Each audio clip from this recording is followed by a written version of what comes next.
Capítulo 4, acceso a la red.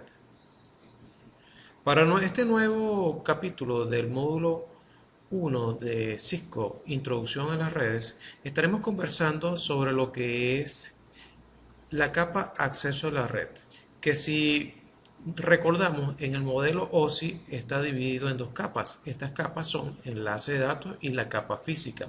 Son dos capas muy relacionadas y que lo que intervienen en la comunicación es tomando y decodificando la información que viene a través del cable para luego ser llevado a las capas superiores. La capa superior de enlace de acceso a la red es la capa de Internet.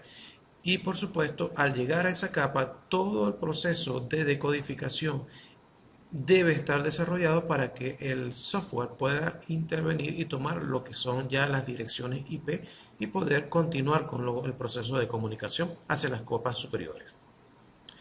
Ahora bien, estas capas son bien interesantes y por supuesto tienen una serie de estándares que se deben seguir, por lo cual el estudiante debe estar bien claro con esos niveles de estándares aplicados tanto en la capa física como en la capa enlace de datos. Este capítulo habla sobre ese tema en específico.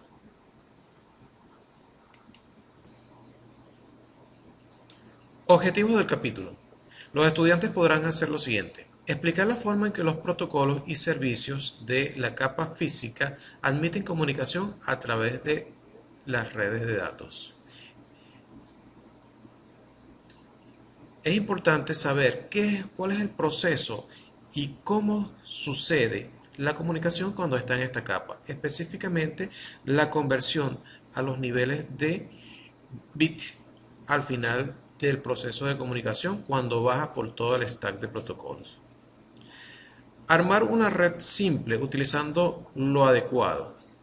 Recuerden que nosotros podemos desarrollar redes a nivel simplificado, incluso cuando conectamos dos PC. Pero la idea, por supuesto, es identificar cuáles son las diferentes topologías que se pueden aplicar. Y recuerden que existen tanto topologías físicas como topologías lógicas. Si ninguna de estas topologías tiene la normativa adecuada, por supuesto, nunca los dispositivos podrán comunicarse. Explicar la función de la capa de enlace de datos en la admisión de comunicación a través de las redes de datos. Recuerden que la capa de enlace de datos está en lo que es entre la capa física y la capa de red, en el modelo OSI, por lo cual ella interviene tanto en la parte eléctrica o electrónica y la parte de software o aplicaciones, por lo cual ella se divide en dos subcapas, una parte lógica y una parte física. Es importante determinar cuáles son esas dos capas y cuál es el funcionamiento de ellas. Comparar las técnicas de control de acceso al medio y las topologías lógicas que se utilizan en las redes. Otro proceso bien importante en lo que es la comunicación. Recuerden que para que exista control de acceso al medio, los dispositivos deben tener una visión de cómo se produce la comunicación y dónde existen los diferentes huecos para poder ellos enviar data en el momento adecuado y en el momento en que se les solicite. Para ello necesitamos entonces saber lo que es control de acceso al medio y también tener la idea de lo que es las topologías lógicas que se pueden desarrollar dentro de las redes de comunicación.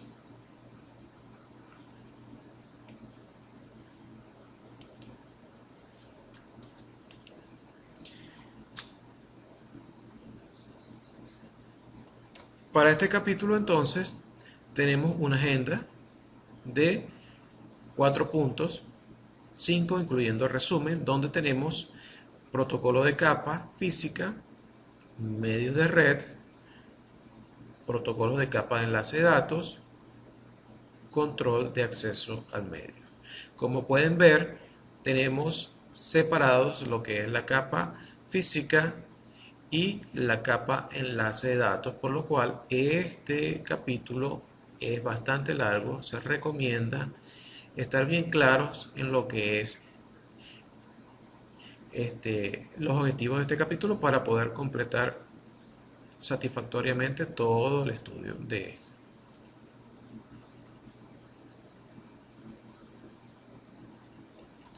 En principio, se habla de lo que es la conexión a las redes. Para tener una conexión a las redes y siguiendo la normativa de lo que son los routers domésticos para facilitar un poco más el estudio, podemos verificar que en este dispositivo router normal de los que tenemos en casa, y como hemos conversado varias veces, él tiene 4 puertos, los cuales identifican las conexiones Ethernet, que es lo que vemos por acá. También existe un puerto de comunicación WAN, que en este caso se llama Internet, la conexión a Internet. Es decir, si nosotros a estos puertos le conectamos dispositivos o computadoras, por supuesto van a crear comunicación. Acá podemos conectar 4 dispositivos sin ningún problema. La ventaja de esta red con 4 dispositivos es que también tenemos acceso a esta red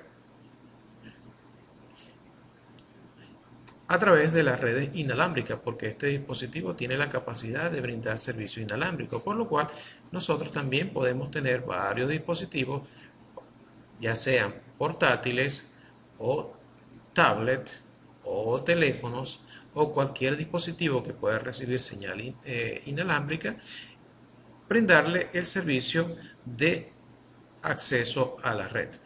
Este proceso, a través de estos equipos, es a través de traducción de redes, de direcciones de red.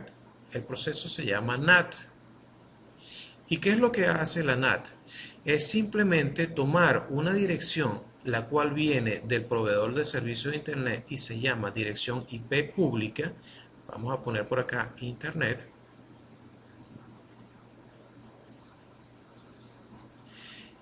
Esta dirección IP es una dirección pública, por la cual las direcciones internas o las direcciones privadas que tenemos dentro de la LAN la utilizan para poder tener el servicio externo. O sea, ¿qué es lo que sucede? Nosotros tenemos internamente una red que en este caso puede ser 192, 168, 1, 0, con un rango de direcciones que puede ir de 1 o que va, porque esta es una dirección de clase C, su máscara es 255, 255, 2550 y va de 1 hasta 254 direcciones IP. Recuerden que la dirección 255 es broadcast, por la cual la utilizan los equipos para enviar mensajes entre ellos a toda la multitud de equipos que está dentro de la red. Ahora bien, nosotros podemos utilizar entonces 254 direcciones IP posibles, de las cuales la 0 es red, la 0 es red, o sea, esta red no la puedo utilizar, pero sí a partir de la 1 hasta la 254. Estas direcciones o esta topología lógica se emplea nada más en la red LAN que genera el dispositivo. Es decir, se crea una línea. Imagínense que esta es una muralla, un muro. Este es un muro. Vamos a ponerlo aquí. Un muro. Entre la red LAN y la red WAN. La red WAN tiene una dirección IP pública, una dirección que se conecta directamente a Internet y todos los dispositivos externos pueden ver esa dirección IP. La LAN tiene direcciones IP privadas.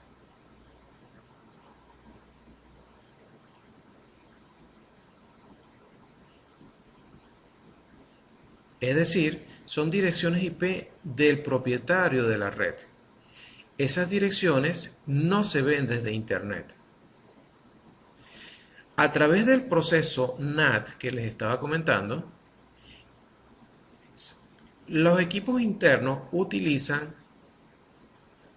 la IP pública para salir hacia Internet.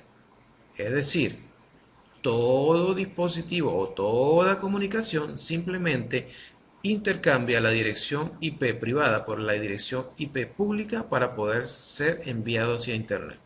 Los equipos externos de la red no ven los dispositivos internos nuestros. Solamente los dispositivos internos de la LAN pueden navegar, a menos que se configure el router con características especiales para configurar puertos y asociarlos a las direcciones IP internas.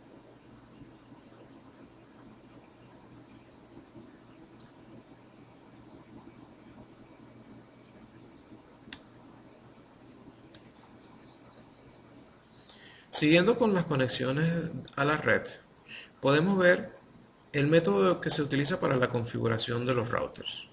Para una configuración de router se requiere solamente un cable como el que vemos acá, que es un cable normal de red, y por supuesto una PC. Aparte del dispositivo que vamos a configurar, en este caso el dispositivo a configurar es un router. El router normalmente viene con 4 puertos, los cuales intervienen como un switch, como se vio en la lámina anterior. Desde cualquiera de esos puertos nosotros podemos hacer esa configuración. Normalmente ella se encuentra en la dirección 1 de la topología lógica. Es decir, si nosotros tenemos una red 192.168.0.0/24, entonces la dirección a utilizar para la configuración sería 192.168.0.1. Por supuesto, para poder acceder al sitio web que tiene el router, necesitamos un navegador web y por supuesto utilizar el protocolo HTTP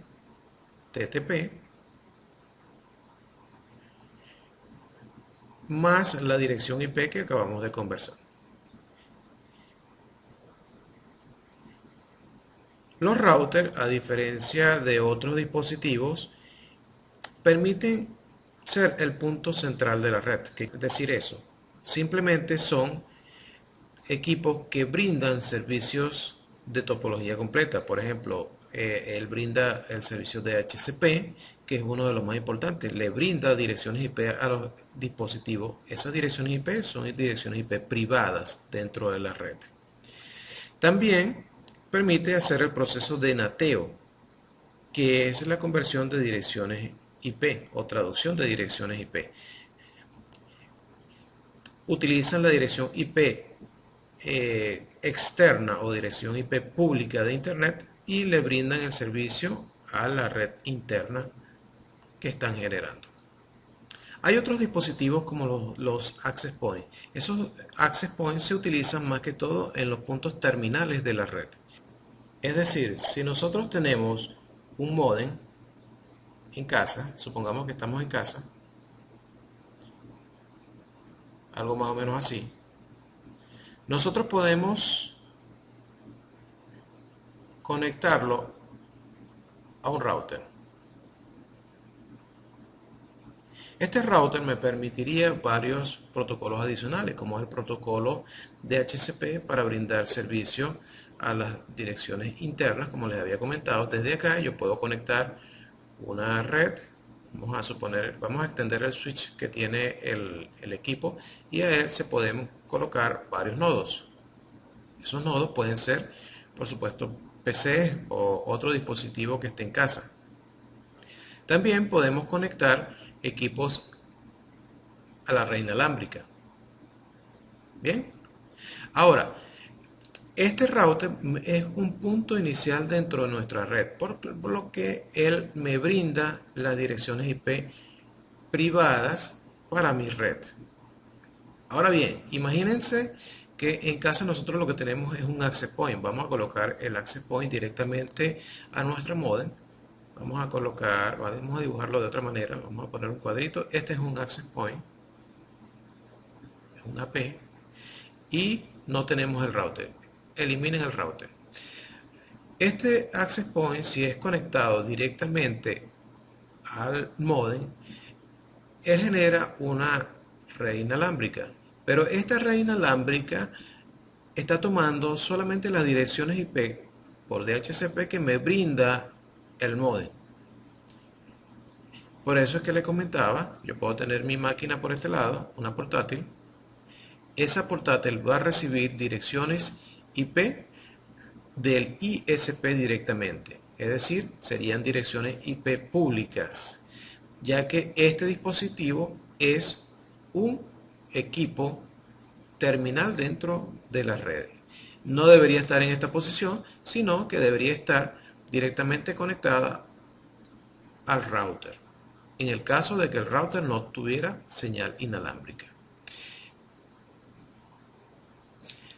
Al igual que los routers, el access point se configura de la misma manera que lo hicimos con el router. Él tiene un sitio web desde el cual se hace la administración. Por supuesto, depende del el fabricante saber cuál es la dirección IP al cual está asociado ese sitio web.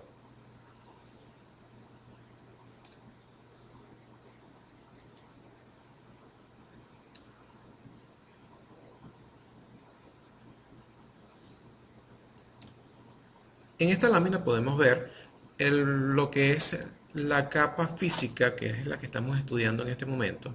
Vamos a marcarlo por acá. Pero aparte de la capa física, estamos viendo todo lo que es el modelo OSI. Como veíamos en la clase anterior, nosotros estudiamos los dos modelos, el modelo OSI y el modelo TCP/IP. Y lo que estamos actualmente evaluando en este capítulo, capítulo 4, es, por supuesto, acceso a la red del modelo TCP/IP. Anteriormente, en los currículums de las versiones anteriores de Cisco, se estudiaba cada una de las capas por separado. Es decir, primero se estudiaba la capa física, luego la capa de enlace de datos, y así íbamos subiendo por el stack de protocolo. En esta nueva currícula se evalúa acceso a la red, pero por supuesto se separan las diferentes capas para ser más específicos. En este momento evaluamos entonces lo que es la capa física. La capa física, por supuesto, interactúa totalmente con lo que es el medio. O sea, toda la señal, vamos a llamarlo bit, que viaja a través del cable, entonces es tomado por las capas físicas para luego ser pasado a la capa superior, que es la capa de enlace de datos, la cual se encarga de la codificación o decodificación dependiendo del caso. Recuerden que todo lo que viaja a través del cable, eso va de forma serial, unos y ceros, y por supuesto luego es codificado o decodificado dependiendo de las necesidades. Como se puede ver en esta lámina, a medida que los datos se envían, es decir, cuando nosotros le damos clic, ellos empiezan a bajar por todo el stack de protocolos. hasta llegar a la capa física. Y como veíamos en las clases anteriores, primero se convierte en un dato en las primeras tres capas, luego es segmentado, como se ve por acá, se segmenta ese dato.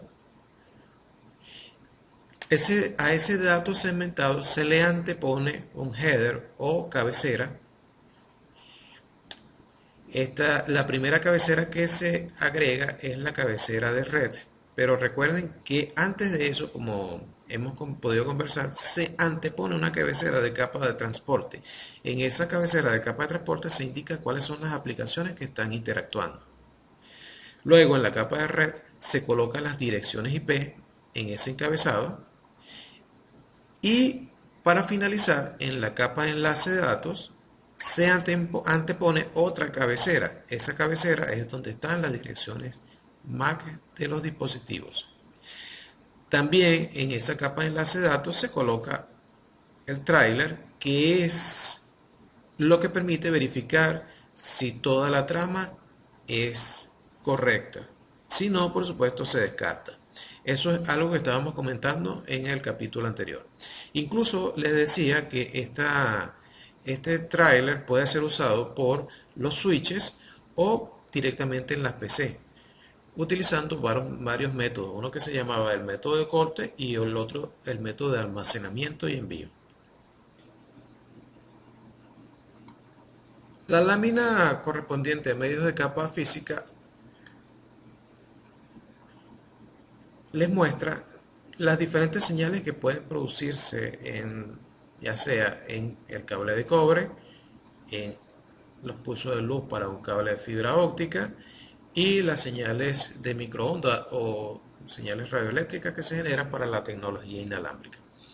Ok, aquí se puede diferenciar cada uno de ellos. Por supuesto, cuando son señales eléctricas, se producen pulsos eléctricos. Y en esos pulsos eléctricos irían los ceros y unos. La representación es más o menos así. Imagínense que eso es un pulso digital. Y ese pulso digital no quiere decir que por acá pase exactamente un voltio. No. Eso representa nada más un apagado o un encendido. Es decir, en el pulso bajo no es necesariamente 0 voltios, puede ser 2.5 voltios. 2.5 voltios, según la electrónica, indica que es un 0.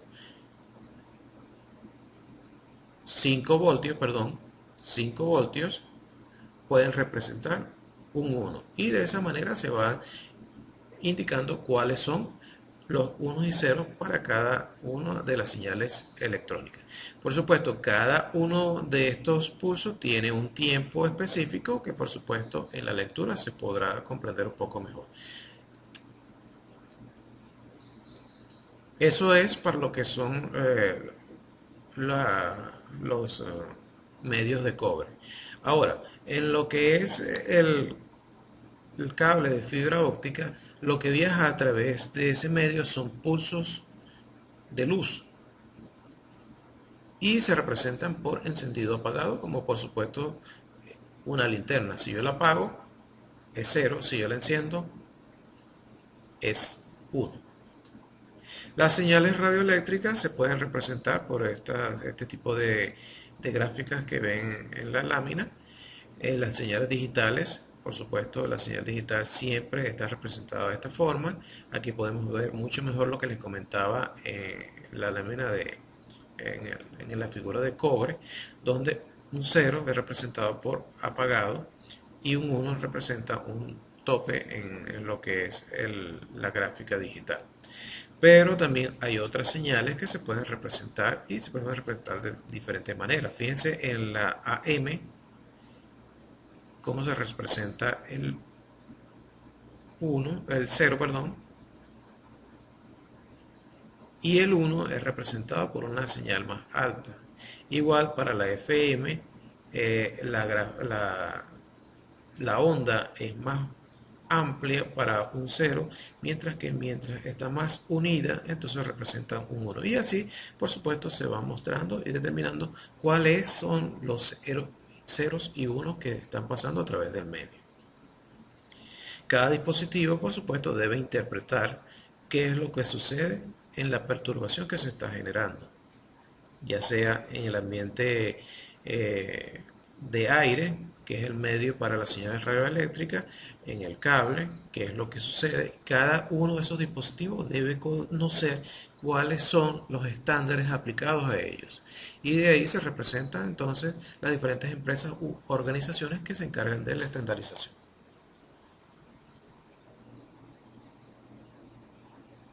El término ancho de banda nos da la idea de la cantidad de bits que pasan a través de un medio. Recuerden que estos bits se transfieren a través del medio de forma serial.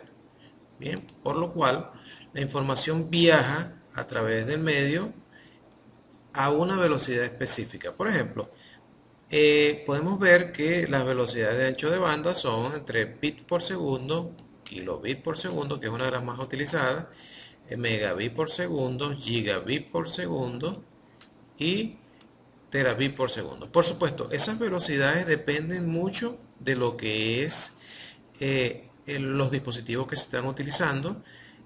Por ejemplo, si nosotros tenemos un servicio en casa, nosotros debemos comprar el servicio adecuado a nuestra conveniencia y de esa manera determinamos lo que es el ancho de banda. De la misma manera lo hacen las empresas. Ellos determinan cuál es el servicio que van a utilizar, pero también ese ancho de banda está representado por los diferentes elementos que interactúan en la comunicación. Es decir, mientras los dispositivos sean de mejor calidad, por supuesto los anchos de banda pueden aumentar. Bien, ese ancho de banda, como les decía, depende de la tecnología que se esté aplicando en el servicio que por supuesto, que nosotros queremos obtener o brindar. Otro término interesante en las redes es el rendimiento. Cuando hablamos de rendimiento, es algo totalmente distinto a lo que es ancho de banda. A pesar de que están directamente relacionados, el rendimiento es en realidad la data que nosotros podemos transmitir en realidad. ¿Por qué? Porque si nosotros tenemos un ancho de banda, tal vez ciertas perturbaciones dentro de lo que son las redes pueden disminuir lo que es en realidad la velocidad que pasa a través de ese ancho de banda. ¿Qué puede afectar esto? Puede afectarlo la cantidad de tráfico que existe dentro de las redes, el tipo de tráfico que puede viajar, la latencia que puede existir debido a desperfecto o alguna situación dentro de lo que es la comunicación, y por lo cual no se brinda el rendimiento que en realidad puede proporcionar el ancho de banda. A este término también se le da el nombre de throughput en algunos dispositivos de red, y es en realidad lo que viaja a través de la red.